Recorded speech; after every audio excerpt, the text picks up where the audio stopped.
වතාවක් තරුණ ජනමාධ්‍යවේදියෙක් යනවා ව්‍යාපාරික මහත්මයෙක් වෙත. එයා තරමක් වයස පරිණත ව්‍යාපාරිකයෙක්, සාර්ථක ව්‍යාපාරිකයෙක්. මේ තරුණ ජනමාධ්‍යවේදියාට පැවරෙන කාර්යය තමයි ඔහුගේ සාර්ථකත්වයේ පිළිබඳව ලිපියක් පළ කිරීම. ඉතින් මේ ජනමාධ්‍යවේදියා මේ ව්‍යාපාරික මහත්මයාගෙන් අහනවා, මහත්මයා ඔබතුමාගේ සාර්ථකත්වයට බලපෑ කරුණු මොනවද? ව්‍යාපාරික මහත්මයාගේ කාර්යාලයේ කුටියේ පොරව තරමක් දිගා වෙලා උත්තර දෙනවා. පුතා, කරුණු දෙකයි තියෙන්නේ. ඒ මොනවද සර්? ජනමාධ්‍යවේදියා අහනවා. කරුණු දෙකයි. නිවැරදි තීරණ. ජනමාධ්‍යවේදියා මේක සටහන් කරගෙන නැවත ප්‍රශ්න කරනවා. ඔබතුමාට නිවැරදි තීරණ ගැනීම සඳහා හේතු වුණේ මොන වගේ කාරණාද?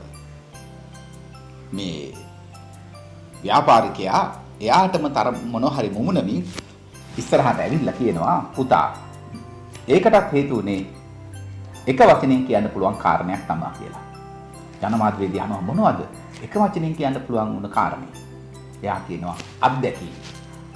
අත්දැකීම්. එයා ඒකත් සටහන් කරගන්නවා. සටහන් කරගෙන ආපහු අහනවා, එතකොට මහත්මයා ඔබතුමාට අත්දැකීම් ලබා ගැනීම සඳහා හේතු වුණේ මොන වගේ කාරණාද කියලා. ව්‍යාපාරිකයාටම දොස් පවරීම් වගේ මොන හරි තමාටම කියාගෙන ආපහු උත්තර දෙනවා. පුතා, ඒකටත් හේතු වුණේ වචන දෙකකින් කියන්න පුළුවන් කාරණාවක්. මේ අහනවා, ඒ මොනවද මහත්මයා? වැරදි තීරණ.